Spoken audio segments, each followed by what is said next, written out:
many years from now, would you be willing to trade all the days from this day to that for one chance, just one chance, to come back here and tell our enemies that they may take our lives, but they'll never take our freedom!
To Anti-Tyranny News Radio here on UCY.TV. Thank you for joining me this evening.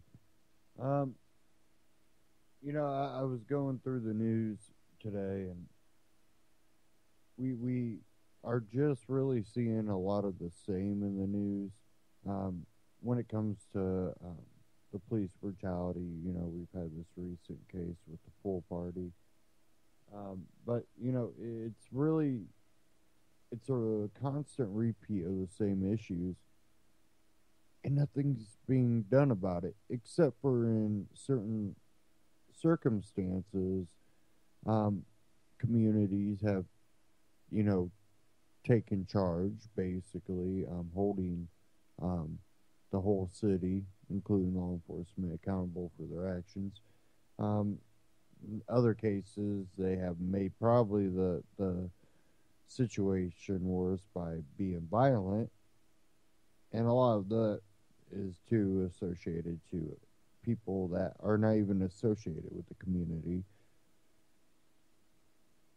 But it's a lot of the same stuff, and it's really important we understand that there's not going to be this overnight, change in people's thinking and the fundamental values that society might hold when it comes to freedom and liberty. But it's really important, I said this last broadcast, that we stay informed, have a deep-rooted foundation in our ideals of freedom, and then, of course, your personal ideals beyond that, religiously, ideology, how you decide to raise your family, all that's personal, but a unified belief in freedom for the individual. And people think of libertarians and anarchists as, well, those are just people that want, chaos. They don't want rules. But it's not true. It's not about having no rules. It's about having no rulers. No people with this artificial status of authority over another person when they're just as flawed, and usually they don't even see it as flawed, as they just see it as they're pulling one over on you because they're not allowing you to do exactly what they do. And they create these empire dynasty type situations for themselves on the backs of the rest of us. And it's just something that, you be prepared and you be knowledgeable. And, when populaces get more educated and more, they start searching for freedom because, right now we are having a lot of this police brutality come out. We do have a lot of people getting aggravated. And, this could be a time that people really start thinking deeper and deeper and, going down that road to, what is freedom? And we've had great people in the past that have talked about it, and we still seem to make the same mistakes, and I think that's something that we need to focus on too. And I'll get into some of that later on. I do want to get to some news here. Now I want to get to this one that I have here from Ron Paul.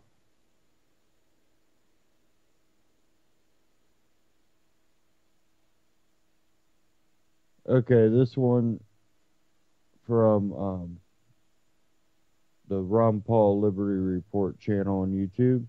Republican leaders back secret Obama trade deal. Cue this up here. Thank you for tuning in to the Liberty Report. With me today is Daniel McAdams, who's the Executive Director of the Institute for Peace and Prosperity. Daniel, welcome today. Thank you, Dr. Paul. Good. There's some activity in Washington right now. There's major legislation going on. It's been debated for months. Of course, there's a little bit of confusion because the members of Congress aren't even allowed to read it of what they're getting to do. But it's this Trade Promotion Authority, and we know that. We've heard about it. While I was in Congress, I had to vote on it quite frequently, and that is to transfer power from the Congress to the president to design some trade agreements, which, quite frankly, is unconstitutional because the responsibility falls on the Congress. But it's a little more complex than this, and more so this time than before, because this Trade Promotion Authority, also called Fast Track, involves more than one piece of legislation. Is that correct? Yeah, I think what it would do is it would facilitate the implementation of 3 pending trade deals. One of them that we know very well is a Trans-Pacific Partnership, which is a U.S. trade deal with Asia. The other 2 are secret. Well, we better not say it but they involve with trade, and those are the ones that, this is unbelievable, that the lobbyists, the people who represent big business, the corporations, have been allowed to read those where the members of Congress are not allowed to read it. Exactly. Public Citizen, who you remember we worked with, they're generally a more progressive organization. We worked with them on CAFTA a number of years ago. They pointed out on their website that 500 official corporate trade advisors have special access to the document. That is amazing. This just came up in committee. I guess it was on the Rules Committee, where Congressman Burgess from Dallas pushed Ryan pretty much on this about it being classified. And Ryan, what does he really reveal with his statement? It reveals a lot, because he said that because he was being pressed on why can't the members of Congress read that. And his quote is, "It's classified. It'll be made public once it's agreed to." Does that remind us of anybody who might have said something like this? Think about how much the Republicans pounced on Nancy Pelosi when she said, we got to pass it so we can read it, in reference to Obamacare. This just goes to show that the elites are really of one mind and one party. The one thing that bugs me still, as much as it did back then, was the hypocrisy of it. So here they want to classify it and keep it secret. We're not allowed to do it. It's best for the country. It's for freedom and free trade. At the same time, when the president had a little bit of diplomacy going on, the Congress came down pretty hard, though they might have been technically correct on knowing what was going on. But boy, they were demanding openness, transparency, nothing secret, don't say a word. And yet a president does have authority, I believe, to at least talk to another country and try to work things out. So in one time, they're for all this transparency. Another time, they want to cover up. But, some people call it fast track, and it's a good descriptive term because they want to speed things up. But speeding it up is one thing. I think it's cover things up. That might be the more important thing. Dr. Paul, you've been through a number of these kinds of fights. We understand that the outcome of this vote is by no means assured. So you've been in the ring, so to speak, when these things happen. How would you explain to people watching what might be happening? I'll tell you what, today's a big day. They're voting on the rule, and it might be close. And if the rule goes down, of course, the ball game's over. And this is historic because no president, and this has been going on for decades, getting this unconstitutional authority. If it goes down, it's a big deal. And right now, because people are frustrated with the economy and there's progressive Democrats joining populist libertarian Republicans. But I think this points out what's going on up here is that when push comes to shove, the leadership of both parties are like this, whether it has to do with giving the president authority to go to war, whether it's going to have these trade agreements, whether it's defending the Fed, and on and on. They're one and the same. But there's a chance that this might be a very, very tight vote. And even if they do pass the rule, they plan to vote on final passage tomorrow. But believe me, there is a lot of arm twisting going on, and there are a lot of promises being made and deals being made. You get this amendment, or we'll give you this for this district, and it won't let up until they have the votes. But if the people all of a sudden see a close vote and the vote tomorrow canceled, then they know that they didn't have the votes. Once in a while, they'll go ahead and have the vote, thinking, well, we'll get those last 2 votes or 3 votes at the last minute, and they're defeated. So the big question would be how many have not committed yet. Yeah. But it's going to be a close fight. But this is a little bit nastier than most of it. And I think it's a reflection of the way the people feel, about the economy, and they're being told things. I think it's pure deception, because a lot of good conservative Republicans who lean toward free markets and think, oh yeah, I'm for free trade. And I've heard a libertarian say, oh, these treaties are great for free trade, and they're not. They're not. I don't think they do any good. But even if they did this much good, they're still wrong, because when this final package, if it goes through, comes back, it's probably going to be this big. A lot of stuff will still be classified. The agreements down the road will be totally secret. And if you and I decided that we wanted to introduce legislation for free trade, the way I understand we should do it is draft a bill that would be very, very short. They always claim that we were able to draft the shortest bills in Congress because we're either going to repeal something or establish a principle. So they said that the bill only has to say, that what are the tariffs for free trade, that we won't have tariffs or whatever. You can do it in 1 page, but it should be done by the Congress, and it should be done unilaterally. These agreements and all these complex agreements, and it really does, and I think you already mentioned it about China. It's an exclusion of China. Here we are, we're shifting, the Middle East is in total chaos, and we're running out of wars to fight, so the peace president now wants to stir up trouble and take on China in the China Sea. I keep thinking us taking China on about those little islands they're creating. What if they made the point that, what if the world came down hard on us if we became a weaker nation? Say, hey, how did you guys get Guantanamo? Do you want us to fly over there and deal with that? So I think this has politics involved. I think it's trying to punish China, just as we have been punishing Russia. Of course, Russia's joining China, and it's a financial thing. So there's probably a lot of finances involved in this as well. The second largest economy in the world happens to be in Asia, as you point out, and that's China, the one country that's disincluded from the region. It's interesting, in 1984, George Orwell, when he talked about newspeak, it was the necessity to create an entirely new language so that you forget what words really mean and they become meaning something different. And I think this is a perfect example of what free trade has come to mean. As you say, nobody could say they're against free trade. But here, Public Citizen also pointed out that of the 29 chapters of the Trans-Pacific Partnership, they find only 5 that deal with traditional trade issues. Yeah, in a way, it's the fast track, which is the new word, to substitute, for free trade, but to fool the people, and they fool the members of Congress. I complained many times about the power and the secrecy of the CIA, and it is huge. There's so many stories that you never can prove, because if you find out something, oh, he was never a CIA agent, this sort of thing. They're very, very powerful and secretive. But when you look at trade secrecy, this is huge, what they're involved in. But also I was talking a little while ago about hypocrisy. What about the hypocrisy that they have, that they're willing to go along with this classification on trade information And yet they're the champions to clamp down on NSA. Oh, they're spying on us, they're spying on us. We want openness. At the same time, we're deliberately giving legal authority to the president. And of course, when you take it to the, if you take it to the Supreme Court, even like the American Civil Liberties Union did on secrecy, they don't rule on the Constitution. They just rule on at that particular time on the Patriot Act. Oh, the Patriot Act didn't give them the authority, and they ruled so-called correctly.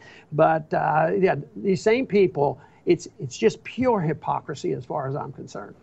And of course, don't forget all the corporatism. You talked about it earlier. You know, the Electronic Frontier Foundation pointed out that a lot of the provisions of the Trans-Pacific Partnership, which will be facilitated by the fast track, have to do with restricting things like fair use of material. You can be jailed for copyright infringements, and it also forces the U.S. to conform a lot of its laws to the provisions of the agreement. So it really is to the benefit of the big corporations who are involved in drafting it. What a surprise. You know, the toughest political argument and an economic argument is if we don't want these big trade agreements and we can find another country we're making an agreement, but what should we do as an individual country? Can we argue for free trade? And I say we can and we should. It's not the end of the world. But on the very short run, people are going to say, well, if you do this, we're going to punish ourselves. And it actually breaks up the coalition because true free traders who believe in it and believe that this is the best way to go, they join hands with populists and they say, no, we have to have fair trade and we're not going to endorse these treaties because we don't have control. So there's for different reasons. But the truth is, from my understanding of economics, that the fact that you have free trade means that you're serving our consumers. If other countries, they say, well, other countries are going to subsidize their automobiles and let the automobiles come in and they'll be discounted. Well, long term, that's wonderful. That means instead of, say, $20,000 for a vehicle, maybe they'll be foolish enough to subsidize their car and we get it for $15,000. You have $5,000. You have the automobile. You have $5,000 left over, so your standard of living goes up. But on the very short term, they see loss of jobs. But a free market and free trade and a little bit more confidence of less government. Believe me, there would be a lot more jobs. Matter of fact, it would serve our interests on our problems with immigration because under those circumstances, there's always need for more people to come and work. I think that would help solve that problem as well. I want to thank everybody for tuning in today to the Liberty Report, and please come back soon. Ron Paul Liberty Report. You can find it on YouTube. Just go search for Ron Paul Liberty Report channel. Now, when it comes to the free trade, a lot of people do bring up, well, if they're building cheap cars and then our factories shut down and that'll be a loss of jobs. Well, we got to find out why you're worried about working for someone else for the, let's make that step. Hold on. You're worried about someone else not making millions, billions, trillions of dollars. The reason is because of government interference, regulation, and overreach. And even at some local level, your permits and your license, and it becomes government overreach and overregulation that stifles your ability to go out there and build stuff. And there's a little bit of that out there though. There's people that are willing to jump through the hoops and take a lot of their own wealth and pour into something, literally putting themselves at the brink of bankruptcy just to start some of these companies. And they might not be able to compete at maybe making some large corporate entity that they're trying to compete with for markets that maybe subsidize that market extremely hard. What you're seeing are a lot of the handcrafted things. The people that sit down and take time and do it themselves and create art and really durable, goods. I've seen a lot of furniture. People that have just gone out and started making furniture sets and making a real small business, nothing that's making them, you know, millions of dollars. They're getting good prices, making it slow, but they're making up for it by the higher price that you're paying for it. But you're getting something that's not particle wood.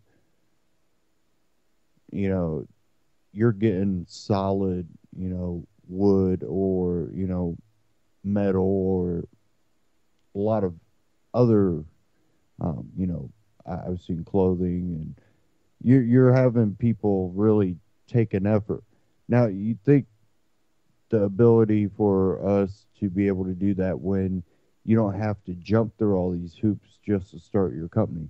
It's always for safety. Oh, we got to, but then we're constantly seeing recalls. We're constantly seeing, um, you know, bad work environments. It really it hasn't stopped any of the accidents.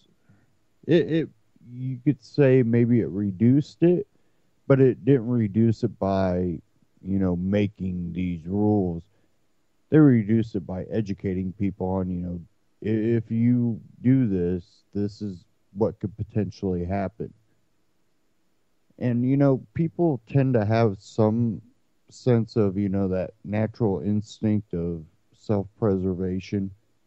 Not as much as I think people should have, but um, usually people do have an amount of self preservation that they try to take some steps, not to chop off hands or, do things that might kill them. It's one of those things that the education really has been what prevented people from having accidents. It's not been the permits, the license, the fines, and all the hoops you have to jump through. So, we have to look at core roots of things too.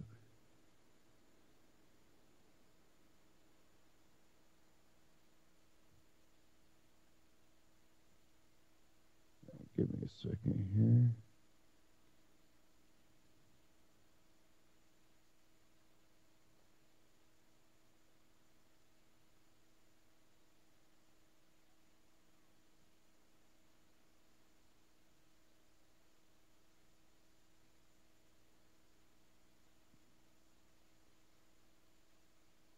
Okay. This article didn't want to load, so give me a second here.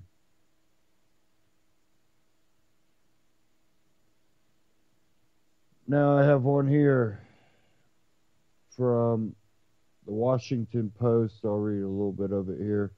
Obama-backed trade bill fails in the House.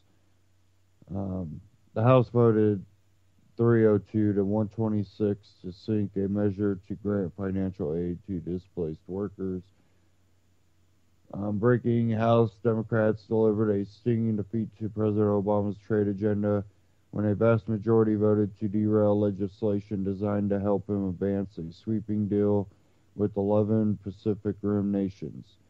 The House voted 302 to 126 to sink a measure to grant financial aid to displaced workers, fracturing hopes at the White House that the package would smooth the path for Congress to approve a separate bill to grant Obama fast-track authority to complete an accord with 11 other Pacific Rim nations.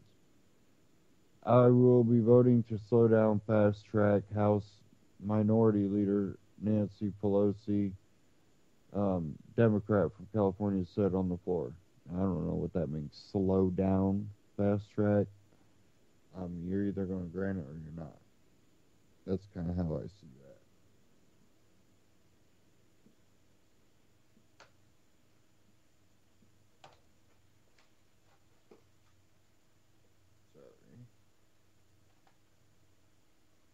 Okay.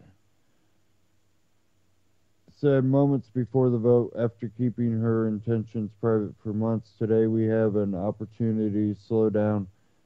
Whatever the deal is with other countries, we want a better deal for American workers. The dramatic defeat could sink the TPP, a sweeping free trade and regulatory pact that Obama has called central to his economic agenda at home and his foreign policy strategy in Asia. Obama's loss came after a months-long lobbying blitz in which the president invested significant personal credibility and political capital. Republican leaders who had backed the president's trade initiative pleaded with their colleagues to support the deal or risk watching the United States economy lose ground in Asia. You can read the rest of that at the Washington Post.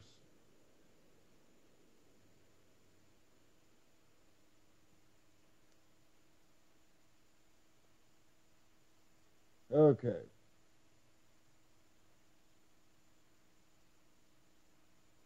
I did want to move on to another clip I had.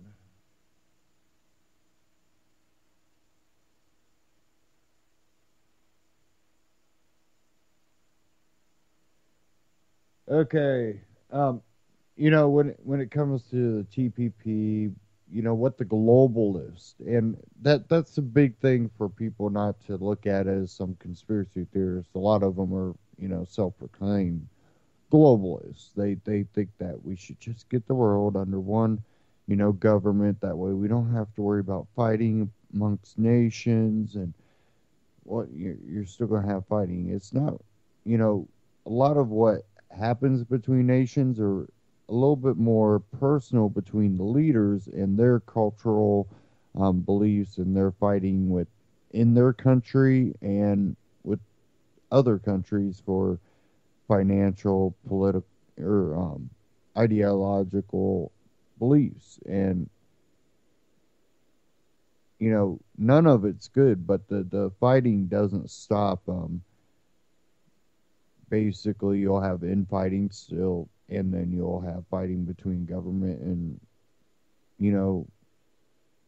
sections of the society. But what you will have is a type of oligarchy that will be something never seen on this earth before, and that's their goal. That a lot of people claim that was Hitler's goal, and you can hear the thunder in the background. We got storms rolling through here, so if I cut out, I got battery backup, so I'll let you know if I have to cut out. Hopefully nothing happens here. Not supposed to be real bad right where I'm at, but we're getting pretty good thunder off of it. But we have a lot of these globalists meeting at this Bilderberg. And I have one here from We Are Change. He's been covering it. You could go to We Are Change on YouTube, wearechange.org, and check out, a lot of the clips he has.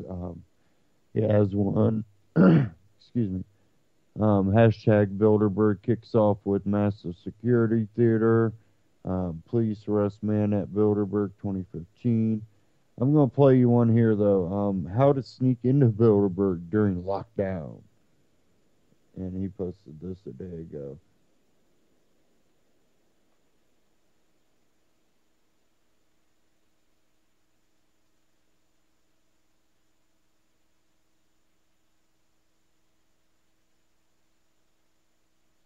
Okay, so our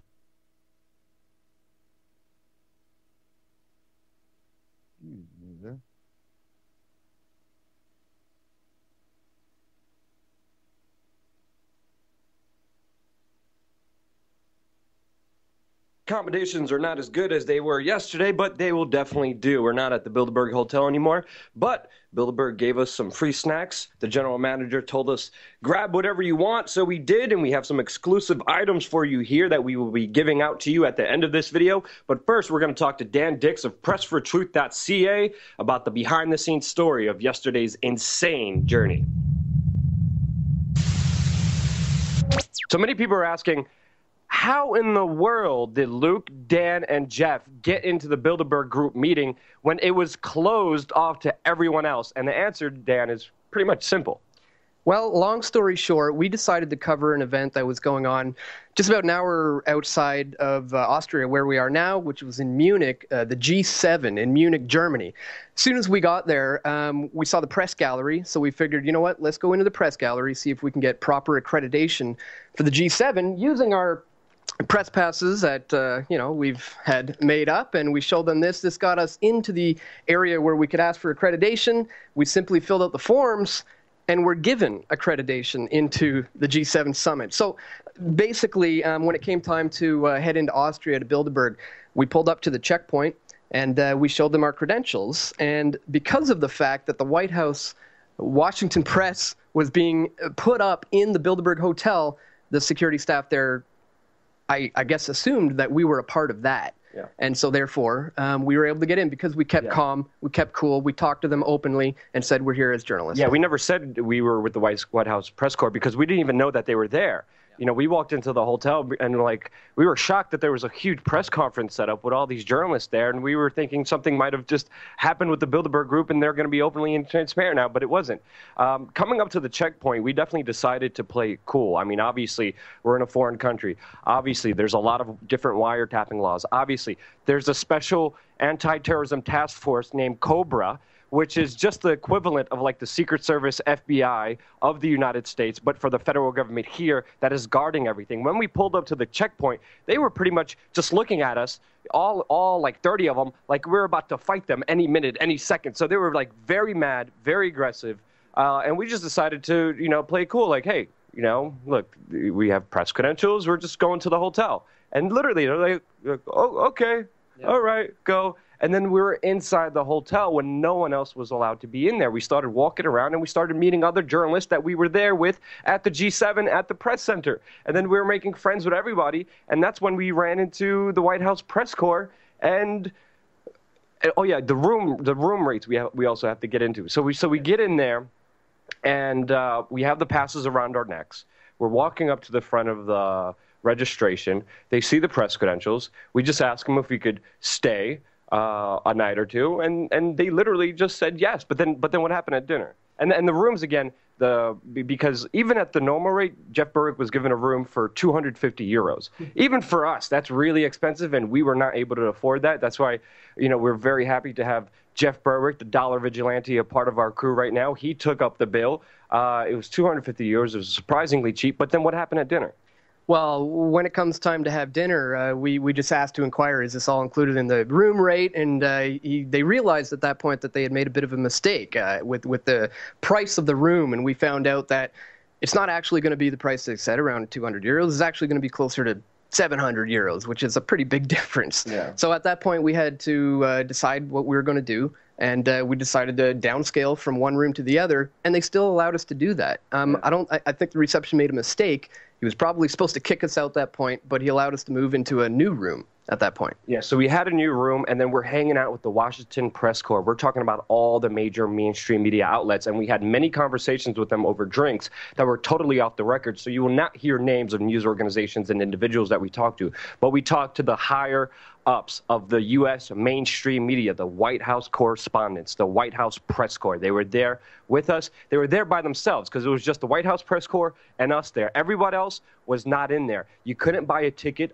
You couldn't buy and book a room online. You had to physically show up. And I think it was just a mistake of having that press credential around our necks that allowed us to be there, because naturally I just think the receptionist thought that we're just going to extend our stay here for a little bit. And that's why we were able to be in there. But we had fascinating conversations with the White House press corps, the top echelons of mainstream media. And just tell us, Dan, about some of the conversations we had. Well, I honestly think we got through to those guys because they had a lot of questions about who we were and where we were coming from. So we explained to them our style of journalism, what we're doing.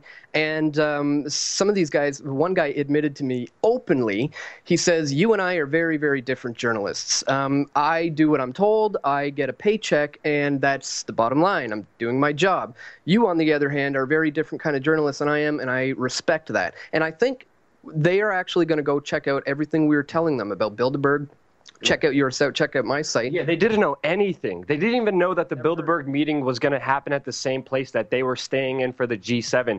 They knew nothing. They were like, Bilderberg or the Burger Group. They were totally mixing up the names, couldn't even get the name right of the Bilderberg Group. And we just sat down with them and we're like, hey, look, this is a deal. Like, why aren't you guys here? Why aren't you covering this? This is a bigger event than the G7. We need all the eyes and ears here, you know, and I think it's also a combination of factors of not only top-level censorship by the media that also attends the Bilderberg Group meeting, because we know many top echelons, many top editors and owners of media also attend this secretive Bilderberg Group meeting, but also I think it's also a combination of journalists saying, there's no press releases. There's no pool. There's no one to tell us what to report on. There's no official government paper telling me what to retype into the news, which we saw exactly at the G7. And it takes a lot of resources to actually do some actual physical journalism, being on the ground, talking to individuals, investigating, going there, risking arrest, risking getting possibly really horrible things happen to you. And I think it's a combination of not only laziness and lack of resources and censorship, but I think those two correlate together. But they told us straight up, like, we have a family to feed. We can't just do what we want. We take orders, and I think you guys are journalists, but honestly, I don't even think we are journalists, which was surprising. What else did they say that kind of like just like spoke out to you? Well, just the fact that they were completely ignorant to it was spoke a lot, you know, to just knowing where these guys were coming from. We're talking the top echelon of the mainstream media, not knowing about Bilderberg. That says a lot. And I mean, the very next day, they were gone. Everyone was gone. The only people left in there was me, Luke, and Jeff, and therefore those guys missed out on a major news story that we were able to get because we were there. Something very exciting that happened the very next day, me and Luke were exploring in the hotel, and we managed to find the conference room where the Bilderberg members are going to be meeting, where all the chairs are set up, all the microphones at each table, a big, huge TV screen set up. And just as we were about to pull out the phone, security was on us like that. Said, guys, you cannot be over here. And they grabbed us and pulled us away. We started walking around the next morning. We woke up, and I started hearing reports of journalists who were not only kicked out of the checkpoint 6 kilometers away, but also being followed by police, escorted back to the hotel, and warned never to even come back to the checkpoint. So that happened to Charlie Skelton of The Guardian yesterday. And we're inside the hotel being like, whoa, crap. We also heard about the other journalists who, were also intimidated at the checkpoint. There's the elite force Cobra, the Anti-Terrorism Task Force, pretty much the Secret Service, the FBI, the Federal Austrian Special Police Force here, that's guarding everything here. And they are following journalists, taking passports, interrogating them, following them everywhere they go, and really sending a clear message. Do not videotape these Bilderberg Group meetings. And we're hearing all this, and we're on the inside being like, oh, man. Like, we know there was a mistake. We know there's no one else in this entire hotel room but us, the security and staff. And the security and staff were just walking around pretty much very anxious, very miserable, very nervous. They weren't making eye contact. And they were very skittish whenever we brought up, hey, what's happening here? Why is the spa closed? Why is the bar closed? Why is the restaurant closed? And they were like, what's happening here in the next few days? And they were like, I can't tell you. I can't. And they were freaking out. And at this point, me and Dan were like, we're just sitting in the room observing the construction and the police setting up the security barricades from our hotel room. And we're like, okay, and what do we do? So we decided to go for a nature walk around the hotel, and that's when we walked down, and then we walked into the conference room where the journalists from the White House press corps were having their offices there. And then we saw, again, as Dan described, the Bilderberg freaking conference room set up. I mean, it was just like plush seats. It was white and blue, a huge just screen right in the middle. They had a stage, but right in the middle of the stage, there was no podium. All there was this huge screen for people to Skype in. And we know from other conferences that world leaders Skype in and are able to talk to all the delegates. And the seats were kind of set up in this kind of C fashion, where you kind of had a smaller C, a bigger C, kind of like an inner circle. Like a university classroom almost. Yeah. Like bleachers or something. Yeah, but with like plush, white sheets and like these amazing plush chairs and a microphone on each table. And we also know that they have specific rules and the inner circle within an inner circle, and that they definitely do Skype in with other world leaders as the conference is happening, which we now know. But as soon as we were walking in there, we saw the conference room, and I was like, oh! And we got and as soon as I'm reaching for my camera, ready to film, the security guard is running. He's like, hey, you guys can't be here. Guys, freaking out. Yeah. And then we're like, why? What's going on? What's happening here? Nashville's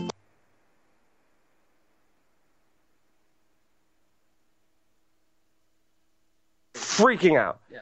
And then we're like, why? What's going on? What's happening here? Our friends were here yesterday. Yeah. And that's when we decided to just walk around the vicinity to see what else was happening around the area. And then what happened, Dan? Well, from there, we decided that, we saw all there was to see on the inside of the hotel. So we figured, why don't we go for a little walk on the outside of the hotel and scope it out? I mean, we've done that before in previous years and found interesting things, weird statues and things. Anyways, but never by ourselves in the whole hotel on lockdown. Not while it's on lockdown and we're on the inside. So we decided to go on a little bit of a nature walk, and we both hit record on our phones because you never know what's going to happen. And sure enough, within getting about 5 feet off of the hotel grounds and starting to get into the edge of the woods, bam! Police approached us and asked us, "What are we doing? Let's see your ID." Then immediately, a policeman in a suit came up to us, asked for ID, and said, "You guys are going to have to come with me," and took us back to the hotel reception area. Yeah, the main kind of police chief, the main guy, the head honcho of the police. Figuring out that something's not quite right. Why are these 3 people in this hotel right now when it's on entire lockdown? Yeah. He was like, yeah, there's supposed to be 3 people staying here. And I'm like, yeah, that's us. And he was like, huh? He was shocked. And then they started asking very personal questions, just interrogating me and Dan about virtually everything. Like, how'd you come here? Who you're staying with? Where you're from? Where do you live? Give us your passport. Who are you staying with? Where are you going next? Where's your contact? Who do you know here? Who did you talk to here? What's going on? And they were asking us virtually about everything. And then trying to pick holes in our, like as if we're, lying and trying to pick holes in our story, like an interrogation, like a police interrogation. Yeah, they started asking leading questions that were false, trying to see if we would correct them. And that's kind of another kind of interrogation tactic that was done by the kind of special police protecting forces that are protecting the Bilderberg group. And there was more mix-ups. They told us to wait there. As we're waiting there, as they have our passports in there, they're doing a security background check on both me and Dan. They told us to sit there. And as I'm sitting there by myself, Dan went up to the room. I just wanted to observe what was happening. And at that point in time, I hear my voice, and they're playing one of my videos in the lobby on their cell phones. And they're playing last year's Bilderberg coverage. And then I see them like, oh, no, like, oh, 9. And then I'm like, wait, what's happening here? So I got up and started walking towards them. And as soon as I started walking towards them, they went in the back. And they're like, just please, sir, sit down. It's good. Sit down. Everything okay? And I was like, yeah, everything's okay. What's going on? I just heard my voice, And they're like, sit down. Sat down. Security came back later. And they're like, we did a background check by the Austrian federal forces, and you are not allowed to be here. And I'm like, oh, wait, hold on. I was able to get a G7 accreditation, which got me close to all the world leaders. I would have been one-on-one with all the world leaders if I wanted to, at the G7. And I was like, but I can't be at this hotel. What's happening here that I passed a security background check by the G7, but with your group, I don't pass the background check. I don't have no criminal record. Yes, I was arrested, but I have no convictions. I have never done anything illegal. I am totally with a clean record. Why am I not allowed to be here when I'm allowed to be next to the G7 leaders? And he's like, I'm sorry, sir. I don't know. I cannot tell you. You bye-bye. You go. And literally, they came up to our room. I opened the door, watched us, took your ID again, took your passport, and pretty much watched us pack. And that's when the general manager... They said, here's what's happening. You have to leave now. That's when they announced. They came up and said, unfortunately, guys, there's been a mistake. you can't stay here after all tonight. You're going to have to leave. Yeah. And we were trying to stall them as much as we could because we were trying to upload the videos, and we only had the Wi-Fi connection, so we were trying to stall them. But they said, you're going to have to leave. Jeff argued with them, saying, look, I paid for the room. This is ridiculous. I'm very not happy about this. They said, let's make it right. We'll give you everything free of charge. You don't have to pay. You don't have even the rooms. So like Jeff saved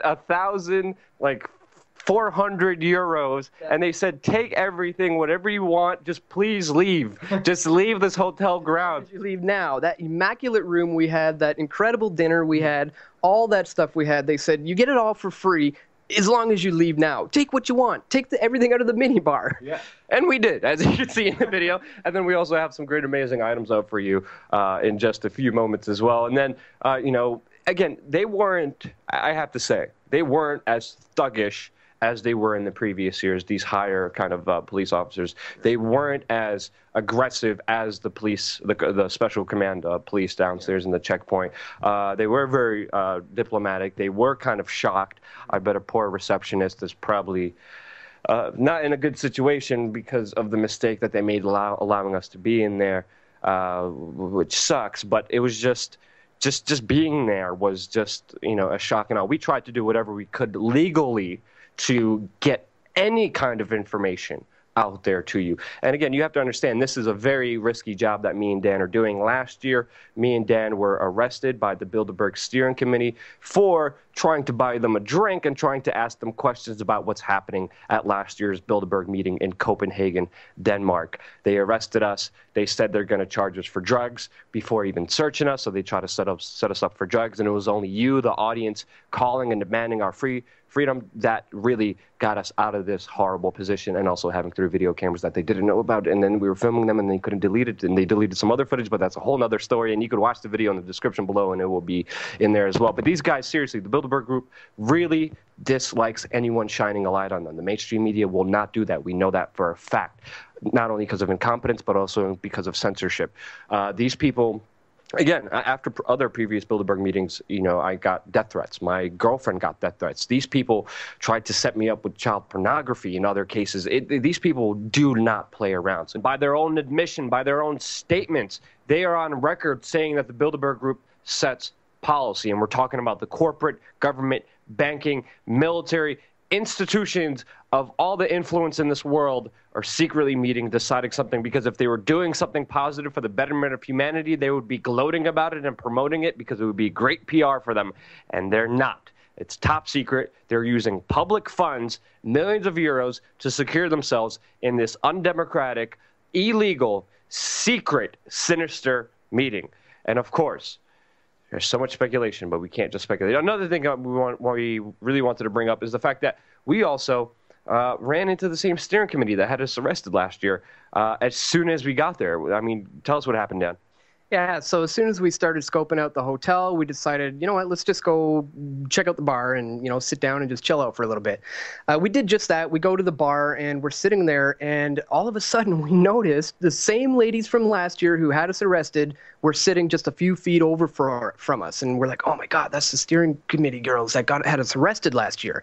So immediately, because Jeff was sitting on this side of the bar, Luke and I kind of used Jeff's head to hide our faces from them because we figured they'd recognize us from confronting them the year before.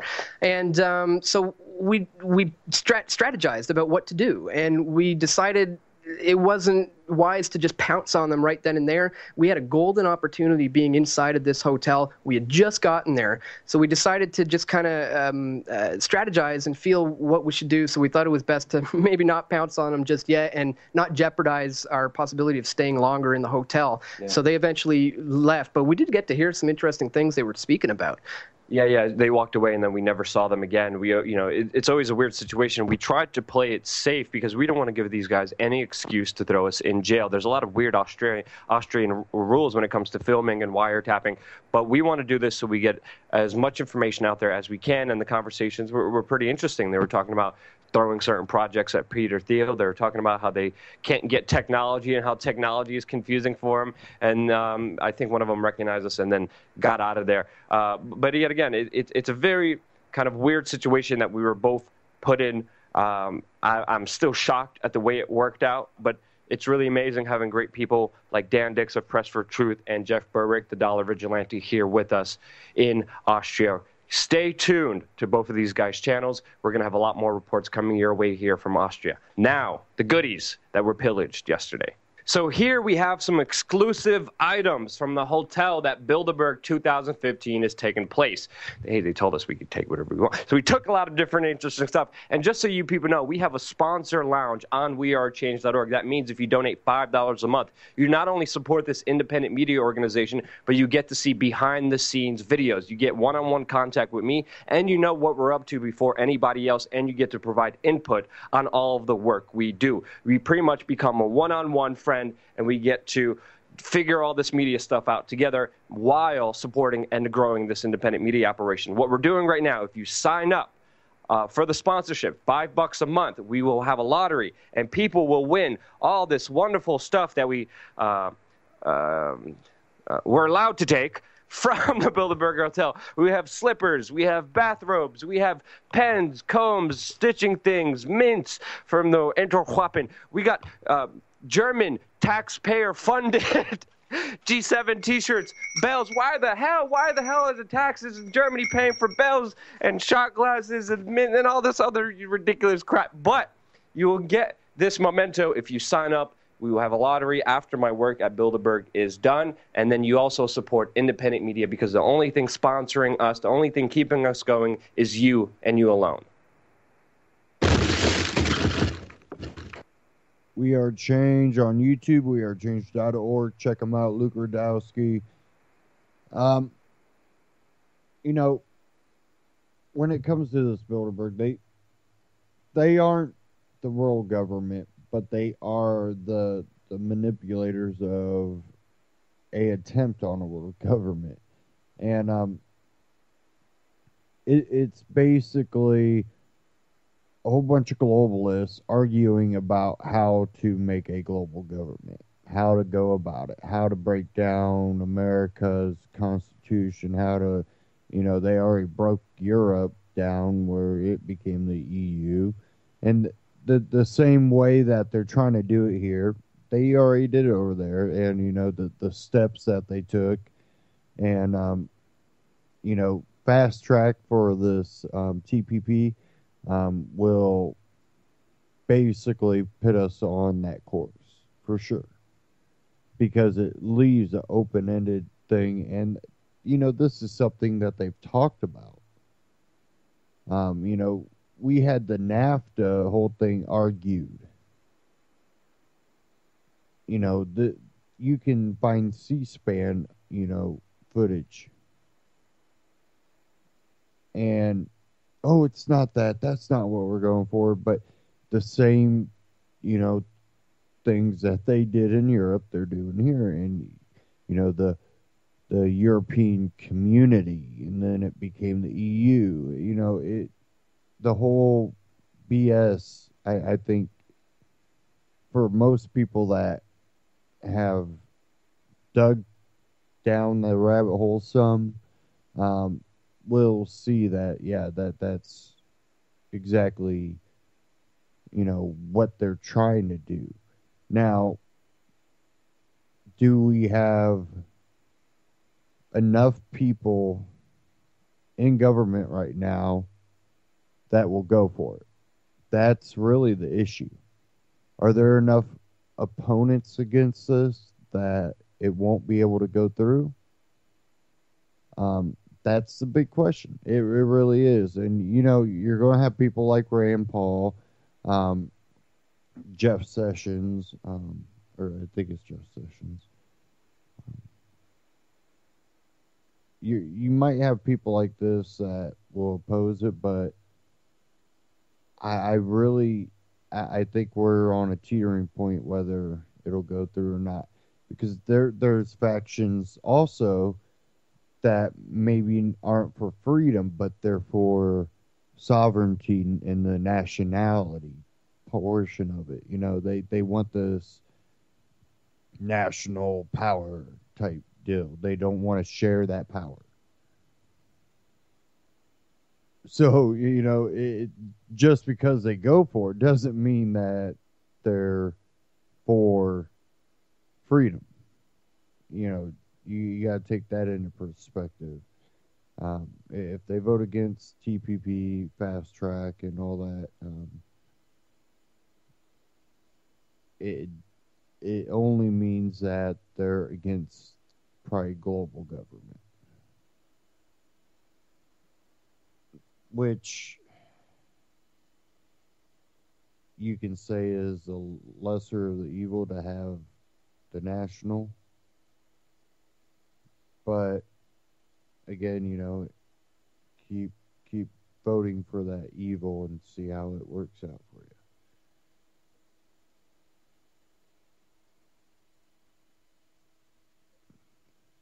And again, you're probably going to hear thunder in the background.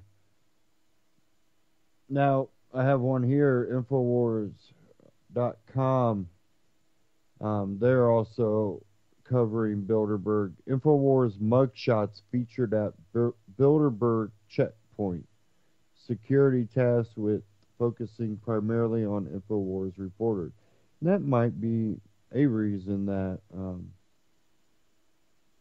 Luke and them were able to get by. This is after being flagged yet again for a vehicle search. Infowars reporter Rob Dude noticed the passport photos of himself, Josh Owens, and Paul Joseph Watson prominently placed on the interior wall of the officer's checkpoint booth. If you look inside their little office, my passport, Dude's passport, and Watson's passport, and a picture of the car plate is the only thing on the entire wall, Owens explained. Okay, you're gonna hear a little bit there. There's a map of the place, our pictures on the wall, that's it. Despite other journalists and attendees staying in the area, Owens noted that only pictures of Infowars reporters were posted by police. There are other people staying up here. Charlie Skelton is staying up here. Other people are staying up here. And their passport aren't on the wall, Owens added. Since arriving this week, the Infowars team has been subjected to numerous stops and searches by police and federal law enforcement.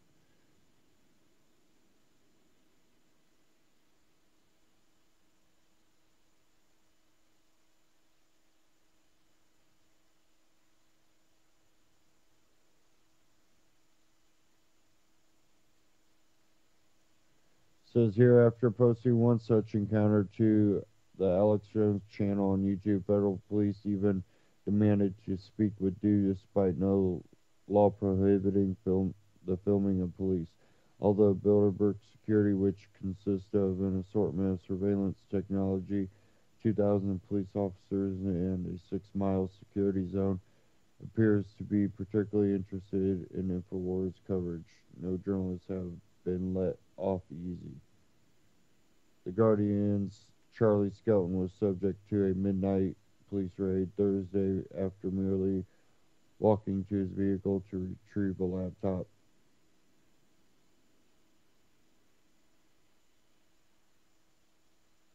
And I'm going to play this quick clip here. Only Infowars reporter mugshots on checkpoint wall.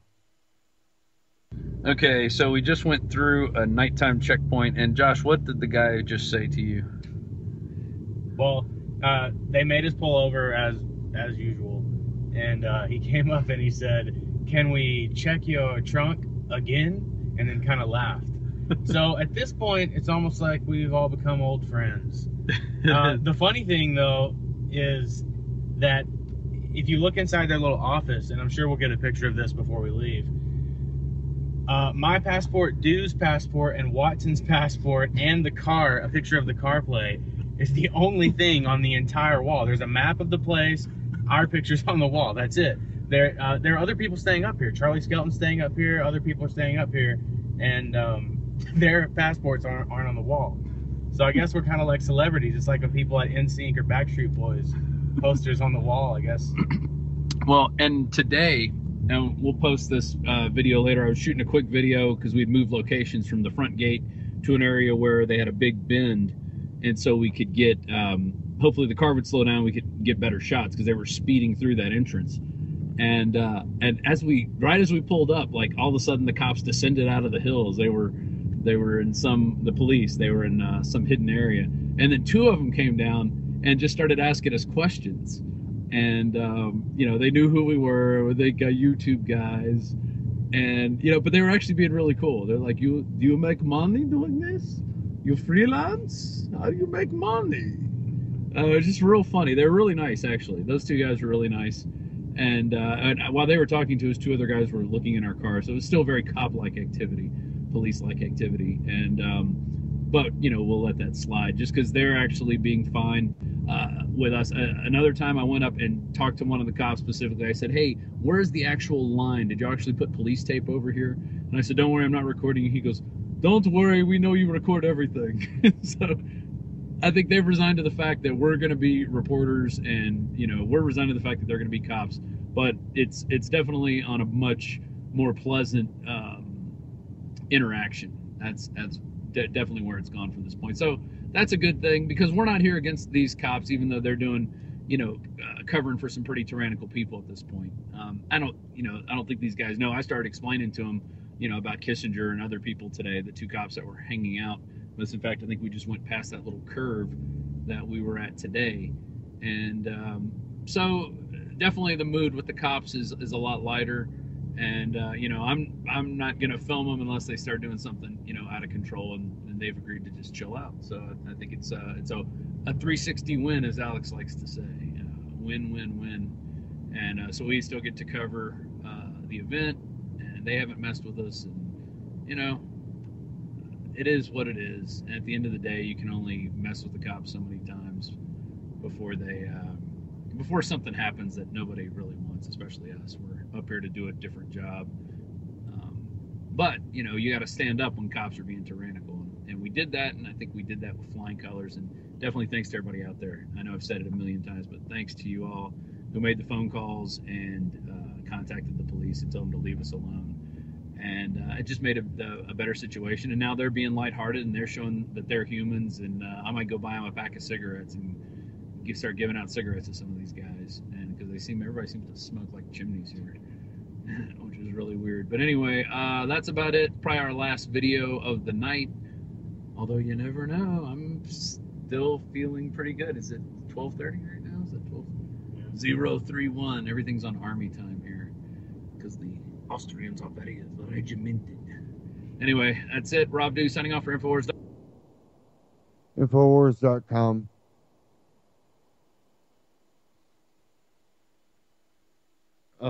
Again, if the power cuts out, I'll have a few seconds to warn you. I'm on battery backup, but with everything I got running on battery backup, I need another battery backup.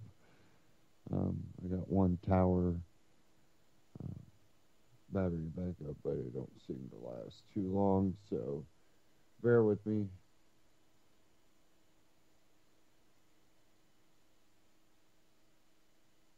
I had one other one. I kind of move on from all of that. Bilderberg. There's a video out, and it says, video proof the U.S. can have GMO labeling. This by Rob Dew. European countries warn citizens of food content.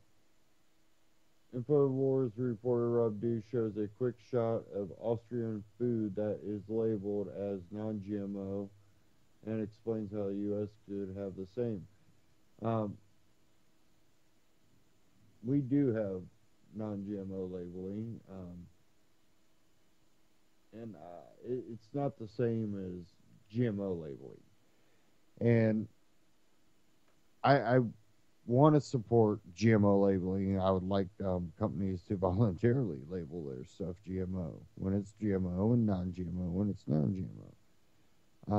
And people are like, what do you mean you're not for GMO label? I am for it being labeled, but I'm cautious to ever give the government the power to force these companies to label, for the simple fact they will always use these powers to also require you to pay something, register for it, completely control, how it's done.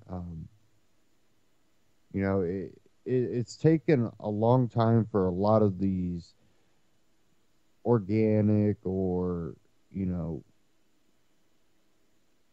these small farms basically to be able to um, get through government crap to, make it something that's official. And they found out, you get the organic USDA label and all the crap that goes along with it. And, it gets to a point where do you start harming the people that you're trying to support? And that's probably what would happen, because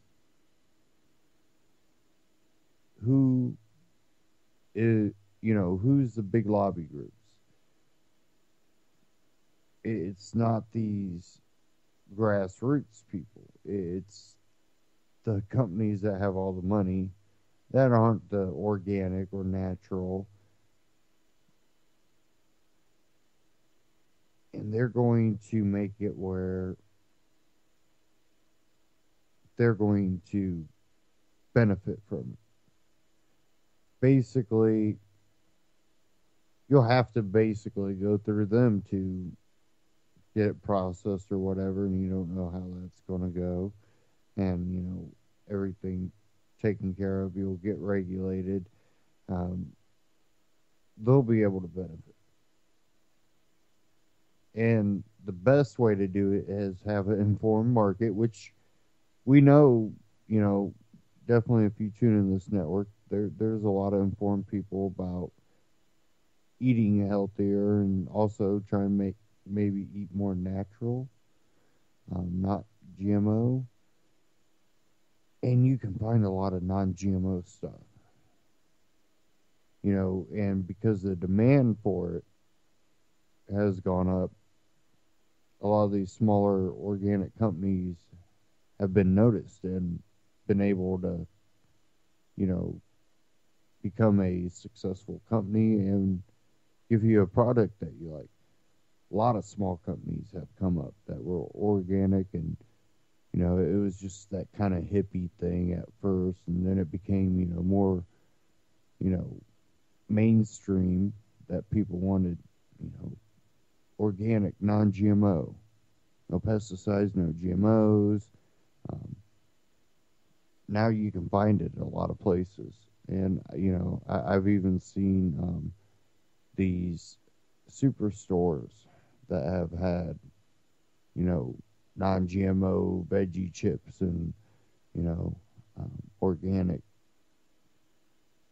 It amazes me, that this is the power of the market. You're probably not going to be able to spend as much money lobbying politicians, basically buying them out for, what's right. What you'll end up doing is spending a lot of money. They're going to be lobbied by these big corporations that have the money, and it's going to end up backfiring. This tends to be what happens. It tends to backfire. Always hurts a small person, and big corporations keep going. But the market, what you're willing to buy. Why are there more product out there? Well, because when there's a large market for for GMO stuff, or non-organic stuff, and there's a very small market for organic, and people are still going, and it's going to be high price because of the smaller sellers and providers of the organic. It's going to go higher in price, and people are still willing to pay that inflated price, then buy out of the wide range of other goods. Other people seen the profit in it, also were going organic themselves, didn't like the quality or, the selection, and grew a market out of it. And that's why I really think that we are better as a society without government, because we can do this type of movement. Education, talking about it and going out there and being entrepreneurs and starting an organic company, and this is what a free society does. The problem is you would have been having a lot more opportunity without regulation and all that. Oh, you'll have people cheating. That tends to already happen. I forget where I seen it. I'm trying to see if I can find it real quick.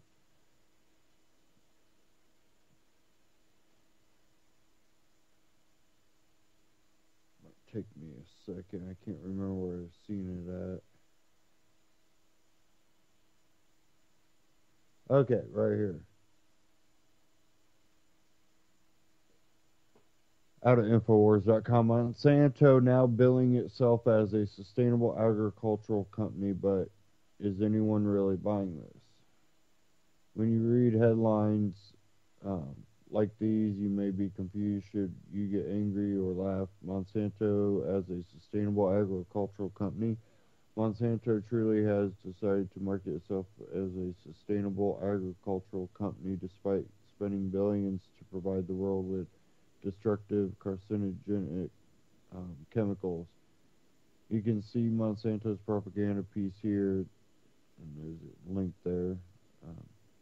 The biotech giant also says that it aims to empower farmers around the world while arguably leading to mass farmer suicides taking place all throughout India. What's more, Monsanto is completely wrecking the organic farmers industry in the U.S. As far as empowering farmers, nearly 300,000 have sued Monsanto for contaminating their seed.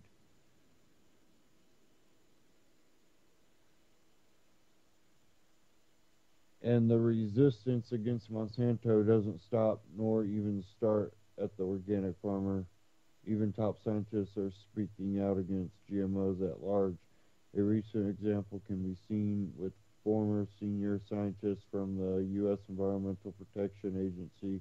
He has studied the impacts of altered crops on the environment for years and exposes the genetically modified world and the pesticide treadmill that biotech has us all running on. The former professor states that crops provide no significant increase in crop yields, but do pose several other major concerns, namely cross-pollination of non-GM species and negative impacts to the environment. He calls these side effects of broken biotech promises. And let's not forget the corporate atrocities of Monsanto, such as PCBs, dioxin, Agent Orange, or their latest chemical concoction, which is a combination of cancer-causing glyphosate and Disamba. I guess we're supposed to forget how unsustainable Monsanto's business practices are as they sue competitors. The corporate seed monopolizer is still dwarfing small farmers. Monsanto also tried to buy out another pesticide pusher, Syngenta, with a $45 billion offer, which Syngenta refused, but yes, they are all about empowering farmers.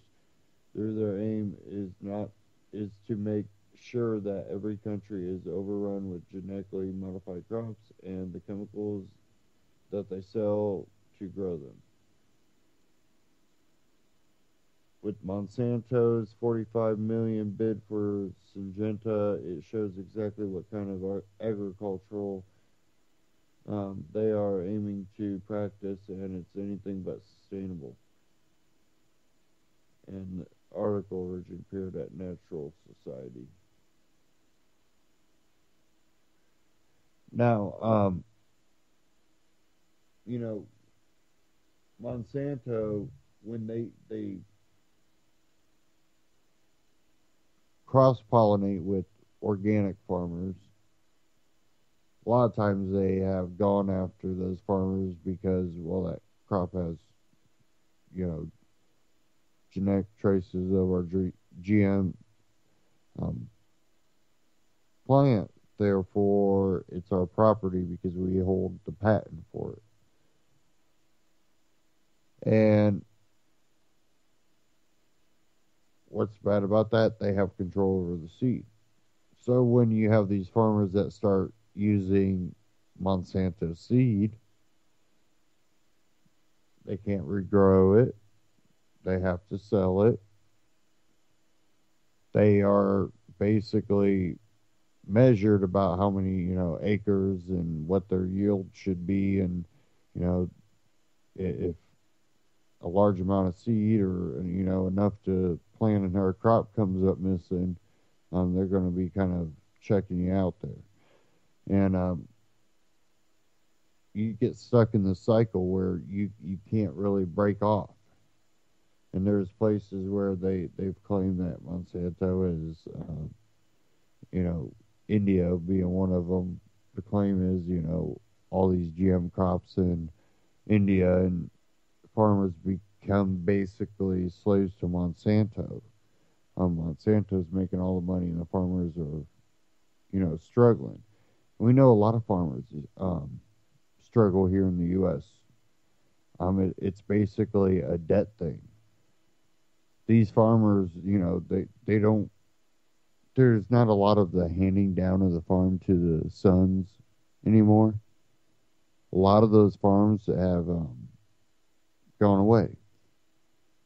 And, I've met so many farmers that tell me, oh, I'm in, this far in debt, I'll never be able to pay it off, I already gave my kids a long time ago what they should have of mine when I was young. And, when I'm done, bank's going to have everything anyways.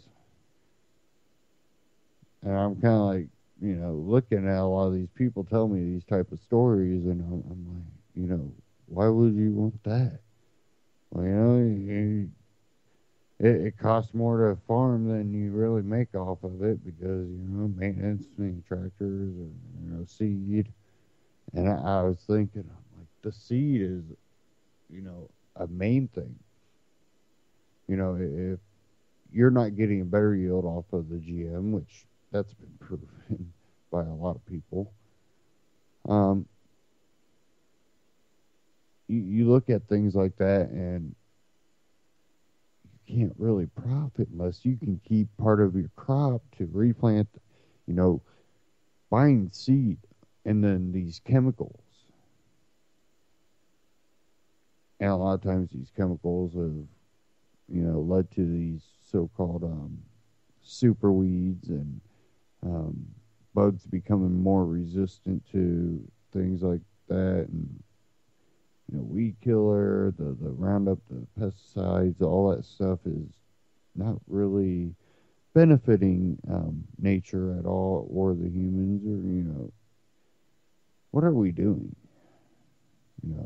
That's one reason, I like to grow my own stuff.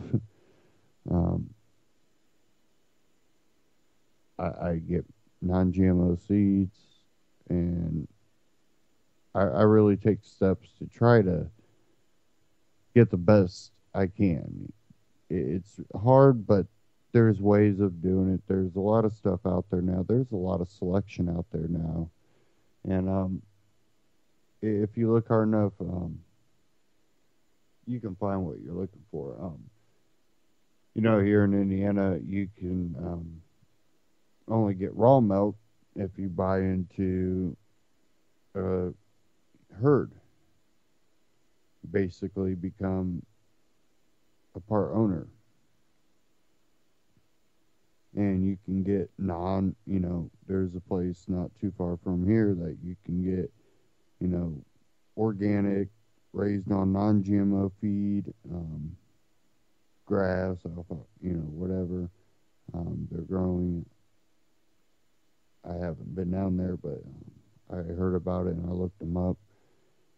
And they'll deliver, but you have to buy into it basically.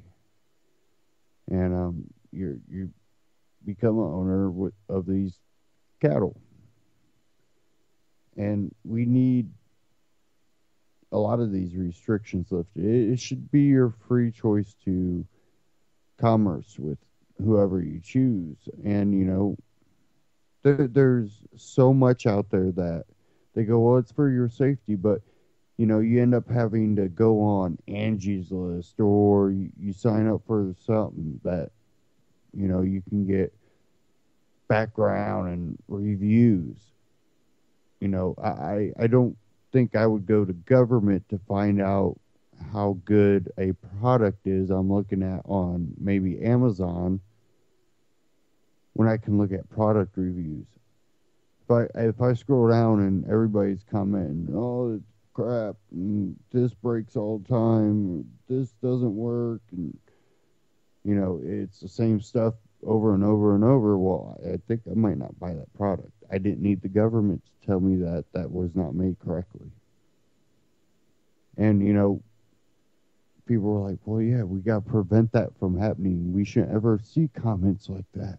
That's why we need this regulation. Well, we do have this regulation. We have what you're asking for. And that's why we come back with all these recalls. But guess what? Those same people you said that you wanted government to prevent from leaving those comments, well, those are the same commenters basically in a term as the ones that complained about the whether it be a crib or anything that has a recall. Someone complained. They already got the product. They paid for the product and they complained about something wrong with it. Same as the commenters on, a product I might be looking at on Amazon. Again, we don't need government to charge us and take money from us to find that out. So we do have mechanisms.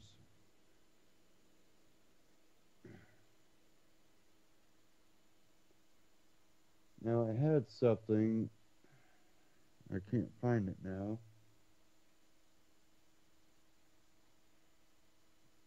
Let me see if I can.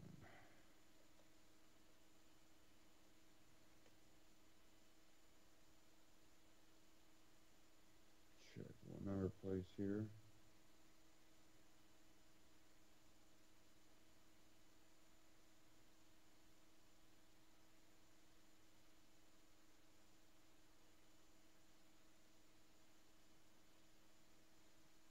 Finding the article. Thought I just had it.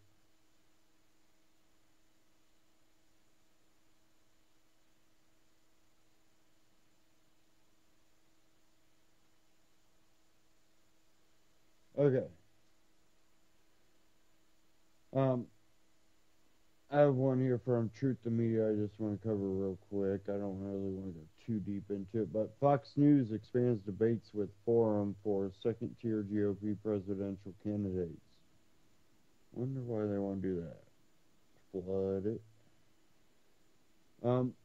After the New Hampshire Union leader announced that it would host a debate for the Republican presidential candidates who would likely be left out of Fox News' GOP presidential debate on August 6th, Fox News announced it would host an additional junior varsity debate for second-tier candidates who fail to qualify for the network's primetime debate.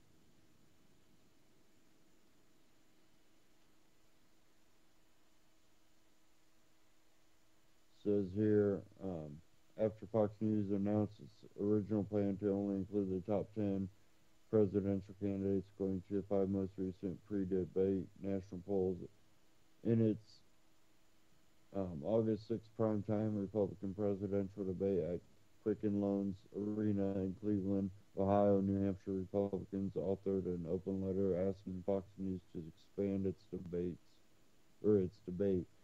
Expected to be the first of the 2016 presidential primaries season to include all the announced and qualified candidates.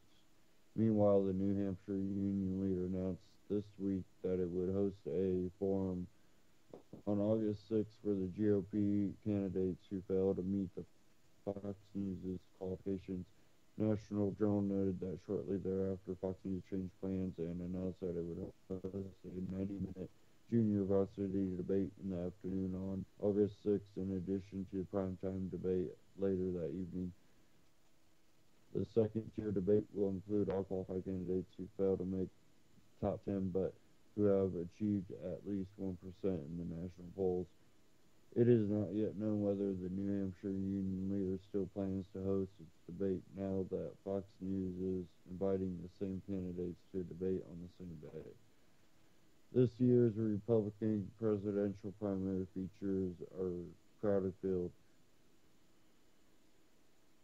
According to Yahoo Politics, candidates Mark Rubio, Ben Carson, Carly Fiorina, Ted Cruz, Rand Paul, Mike Huckabee, Rick Santorum, Lindsey Graham, George Pataki, and Rick Perry have already announced their campaigns, and additional campaign announcements expected from Chris Christie, Bobby Jindal, Jeb Bush, Scott Walker, and John Kasich in the near future. The format for Fox News August 6th debate now mirrors that of CNN's September 16th Republican candidate forum at the Ronald Reagan Presidential Library in Simi Valley, California, which will also include a second debate for less popular candidates who have achieved at least 1% in national polls. CNN published the complete criteria for inclusion in its September 16th debates on its website clearly this month.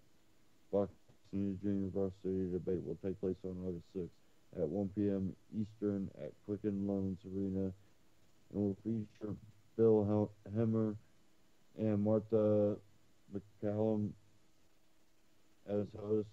The network's primetime debate will happen on the same day and in the same location at 9 p.m. Eastern, with anchors Chris Wallace, Brett Baer, and Megan Kelly hosting.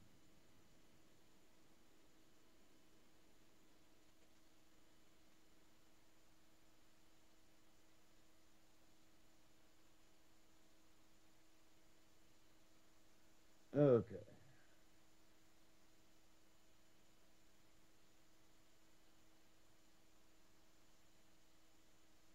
Now, a lot of people had claimed that Adam Kokesh was kidnapped. I've seen people talk about on Facebook and other social media. I'm like, what? Just because he hasn't been around. Well, he posted a message, for those wondering, on his YouTube account. So I'll play that. Hey everybody, this is Adam Kokesh here in beautiful St. Petersburg, Florida. As you can probably tell from the sound of my voice, we've been having way too much fun on the American Campfire Freedom Tour. And I'm sorry we haven't posted any videos in a few weeks, but we've had some challenges on the road. I hope you can appreciate this. By the way, the tour has been amazing, just incredible, meeting so many people in so many different cities, people waking up. Florida has been awesome so far. But we've got Clearwater tonight, Miami tomorrow, and then back to Bradenton on Saturday for the Freedom Fest with Jordan Page. And then Sunday, Daytona Beach before we head up to Savannah, then Atlanta, and then a bunch of other awesome stops before Pork Fest in New Hampshire. We'll be there for the whole week this year. So hope to see you there. All of these events have been amazing. You know, bring someone new. You can get a free book, a free sticker, and meet people who care about freedom. So one of the logistical challenges we've been having is the Freedom Mobile. No thanks to Connell Chevrolet in Costa Mesa, California, who sold us a lemon, told us after we bought it that it had been in a major accident, didn't tell us that the entire electrical system was sort of rebuilt from junkyard parts. And so when it broke down, we took it to another dealership who said it was unsafe to drive. And Connell, to their credit, at least pretended to fix it. They said they fixed it. They said they would warranty the work. And then when it broke down again, they said that, well, because we didn't actually fix what we were supposed to, we don't have any obligation to fix what is now causing the car to have the dials go flickering like this and all the warning lights and the dash to come on. And last night we couldn't even get it to switch into gear. And Mike, if you're listening in the service department, I record all my phone calls, so I have you threatening to charge me with extortion for making a video about my experience with Connell Chevrolet, as well as how you promised to put $100 toward the diagnostic and then bailed on that. Now, so aside from the fact that it's really important to be able to call out businesses in this day and age, to leave reviews on Yelp or on Google or wherever it is, to help all of us be more conscientious consumers and let businesses know who used to get away with this that they can't just screw over their customers and sell them a dangerous car. But if you see us on the side of the road, let's just hope that we don't have any electrical problems like while we're driving, but we might need a jump. Sometimes the car needs it just because something shorts out. Even though the battery's not dead, it just needs a boost to get the engine running. So, hey, we're just another fun element of this incredible adventure. And, you know, we haven't been making YouTube videos partly because of this, but also because just the tour schedule has been so packed and people are filling in with events. So if you see the tour schedule below in our description, please check it out. We still have most of the country to cover and a few empty dates to fill in. If you want to make more events happen for us, give us other opportunities to go out and connect with people and spread the message. We absolutely love it. And when it comes to, do we make YouTube videos? Do we make podcasts? I mean, I've had people ask me when we're going to bring back a regular podcast. We might be doing like a weekly chat kind of thing. We'll see about that. But we have limited resources in the freedom movement. And if you think of all the time that we've spent, you know, studying economics and reading book after book after book and column after column and watching bad cop porn and you know, yelling at our computer screens and being angry and all the effort that we've put into, you know, education and intellectual indulgence, as opposed to just outreach and figuring out what wakes people up and getting out and having the kind of meaningful, satisfying conversations that actually win converts to a different way of thinking. That's what it's going to take to grow this movement. That's what it's going to take to achieve a free society. But that's what's happening. That's what people are doing. The culture of the movement is shifting, and it's a beautiful time to be a part of it. It's a beautiful time to be alive. It's a beautiful time to be someone who understands freedom and gets to share the beauty of this message, not in a political sense of I'm right, you're wrong, zero-sum game, none of that, but as a way of saying, hey, I've got these beautiful ideas that I love that could solve so many problems that have made my life better, that have made me happier, that have made me more free. That's how you win converts. That's how you wake people up. That's what we're doing with this tour. So thank you so much for being a part of it. Thank you so much for making this possible. Subscribe to this channel if you aren't already. Next week, we've got some good videos coming up. We have an interview with Mike Adam Kokesh on YouTube. You can also go to thefreedomline.com and let me get back up here. Today is the 12th. He's in Miami, Florida. 13th, he'll be in Bradenton, Florida at Florida Freedom Festival. The 14th, Daytona Beach, Florida. 15th, he'll be in Puller, Georgia, Savannah. 16th, Atlanta, Georgia. 17th, Louisville, Tennessee. That's a tentative. 18th, Nashville. 19th, Knoxville, and so on. He'll be Pork Fest 21st through 28th. He will not be speaking, but at Campsite 121 the entire week with free books and stickers and other merch. Please stop by and say hi. We'll stop by and say here. And I'm not going to read the rest. But check him out. If you're interested, I read his book, and it's a good read. So if you're into reading things like that, I get into philosophy and all that. So I believe it was a good read.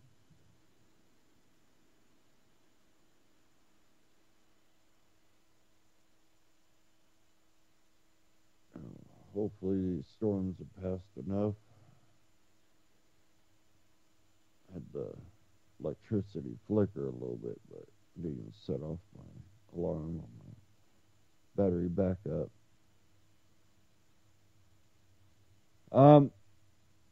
Kind of getting into foreign news.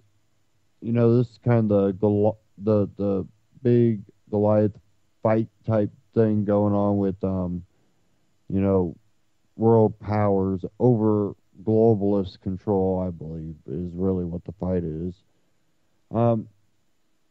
But this provocative type stances that are going on, I don't have a complete belief that they're what we're being told they are. Now, there's this one right here, Infowars.com. It's other sites that you can find it at too. But U.S.-Russian aircraft came within 10 feet over Black Sea. Russian jet flew alongside the U.S. plane at the same altitude. The Russian fighter jet flying at high speed came within 10 feet of a U.S. Air Force reconnaissance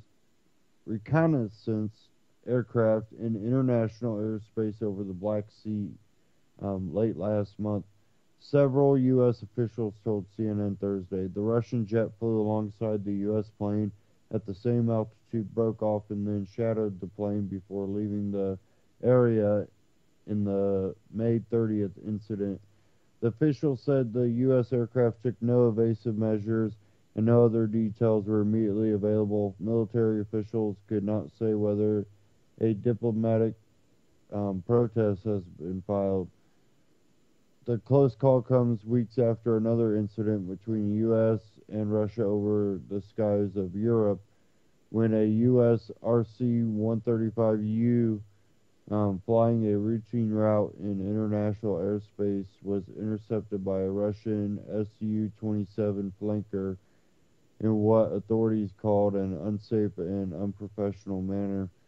And earlier this month, the U.S. Navy took the unusual step to release video of Russian Su-24 aircraft flying past the right side of the guided missile destroyer USS Ross in the Black Sea. The video was distributed to make clear that the airplanes and ship had a routine encounter. Contrary to Russian reports, it shows a warplane approaching from the distance and then quickly zooming past the American vessel. And this was originally out of CNN.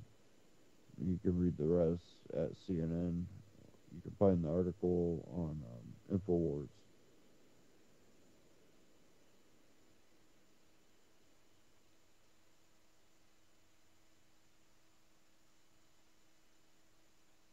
Now, I started seeing posts about, this celebrity, Shaq, talking about inside job. And there's an update on this out of Infowars while I'm here. Update: Shaq distance self from 9/11 inside job post, fires media company. Says here, NBA Stars website publishes article questioning events of 9/11. A post questioning of the events of 9/11 appeared on former NBA basketball player Shaquille O'Neal's website, prompting many to speculate whether the 43-year-old athlete believes the vet to have been an inside job. Appearing on the blog.shaq.com website sometime yesterday, a post which was deleted soon thereafter claims a close-up video was discovered of 9/11. You won't believe what it shows. And there's a screenshot of it. The post text reads, September 11, 2001 was one of the worst days in American history. Thousands of lives were lost both in the attacks and after during the war. There's been talk about how people think that the terrorist attacks that happened that day were an inside job. We hear one thing from the media and government agencies, but are we getting the truth? There were two impossibilities that occurred in the footage that was close up of the attacks on the South Tower. The video was slowed down so that you can see it clearly. Supposedly, the material that the buildings are made of wouldn't allow a plane to slice through it as cleanly as Flight 175 did. The second impossibility is something easily missed, even though you've probably seen the replay a million times when it happened. The guy in the video did a screen grab so you can see it perfectly the way it appeared. Just wasn't right. So what do you think was September 11th an inside job?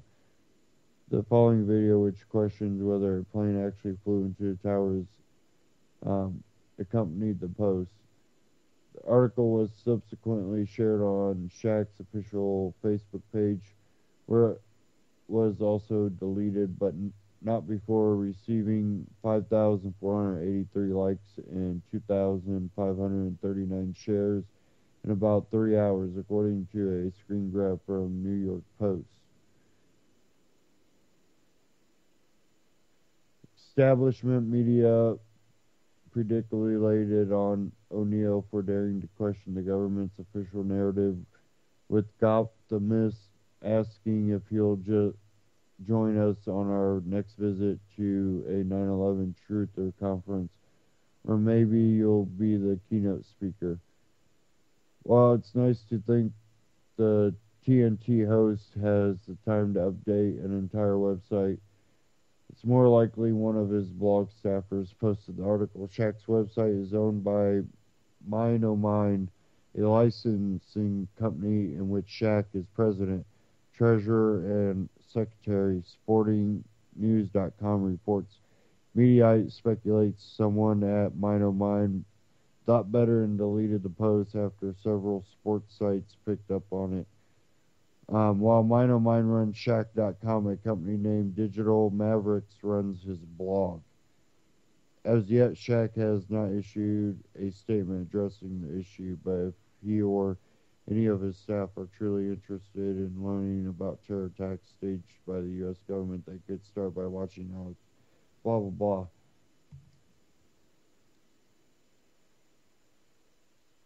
But let me get down here.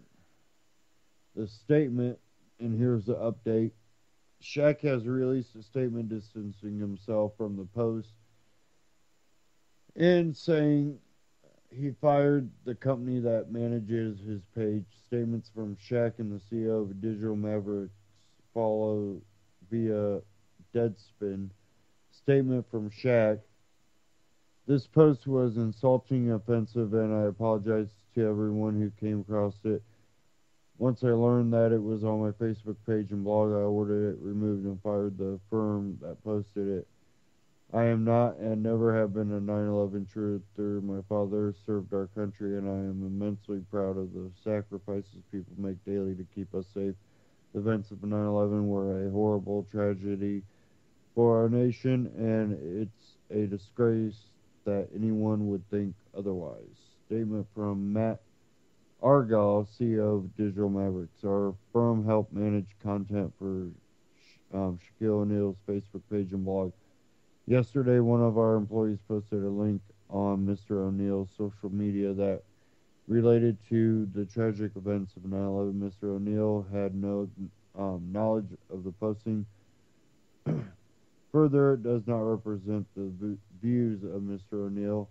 Our client and our organization we sincerely apologize. We have removed the link from Mr. O'Neal's social media and no longer manage his social media content for him.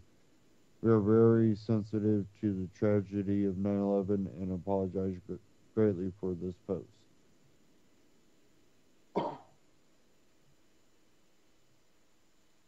Now,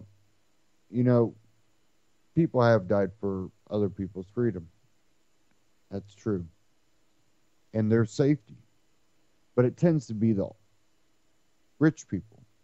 Because I don't think any of the lower middle class and people maybe in the poverty or close to poverty level um, feel like they're being protected or safe. Think they feel like they're being beat up by society. And, one, a lot of times there's cultural problems. Um, you know, people are not raised in a way that maybe reflects the culture you're from or the way you were raised. That doesn't mean that they're bad people. I think everybody should be judged for the fruit of their labor, and you know you can come from different cultures and work together and produce. There's never any problem with that. But we do have a problem with people that lie, manipulate, getting uber rich, and people that are trying to do the honest thing, trying their, everything to try to prosper and tend to get beat down, whether it be, you know, not making enough money to really advance. And when I say enough money advance, I think everybody should be able to work their way up in a company, be able to own a home, and I mean own a home, own a car, be able to advance even further and maybe start their own company.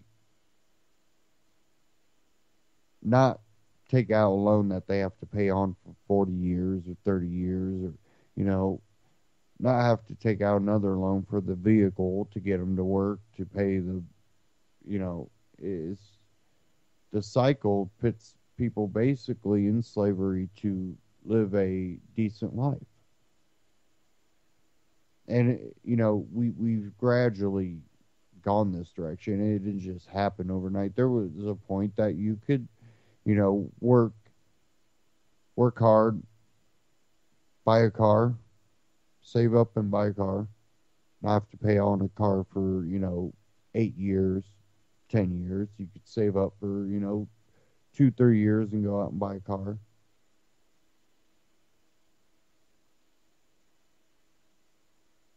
You could save up,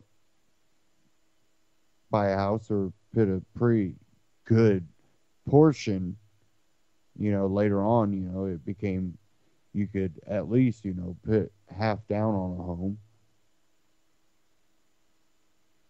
Now, I see people that work their butts off, have gotten up to, let's say, upper management even, that they want to go buy, a modest home, not something that's way too small for them, but something that's not, more than what they need. They, store their vehicles and not have a roof falling in on them, a modest home, middle class, lower middle class. And they put, very, very, very small amount down, take out a loan that, 30-year loan, expecting to have to, take out another loan, refinance something, do something that will keep them on a loan for even longer time. And it's just a cycle that, we kind of wonder why a lot of the youth just seems not to care anymore. Maybe it's because they're looking at, every generation that's coming out seems to be having a hard time seeing the ability to prosper. We got people coming out of college that are getting jobs out of college, getting jobs at, maybe a company that they went to school for, making very little money. And I'm talking about people that, they're get ready to turn 30 coming out of college. And they're having to get jobs at Starbucks and having to get another job at the gas station. Well, we're going to school for long amounts of time, and what's it doing? And what jobs are out there? What jobs are out there for people that, there might be lots of jobs out there. We always talk about the jobs Americans don't want. Well, they don't want them if they went to school till they're almost 30, spent all this money or this far in debt, and there's not that many of those jobs out there. Because, we think, look at all the jobs America used to have. Well, yeah, we did lose a lot when a lot of these factories are shut down and maybe those large manufacturing, but we also still have a lot of agricultural jobs. And yeah, it's good that we have maybe, people that are willing to do that job, but people that went to school till 30 or, 30 all the way up to, hundreds of thousands of dollars in debt probably don't want to go, pick lettuce for, $5 an hour, $10 an hour even. That's not going, hopefully one day I'll get $15 an hour. One day. That's not going to pay their college, and it's not what they went to college for, I that's one of the reasons I look at colleges as false hope.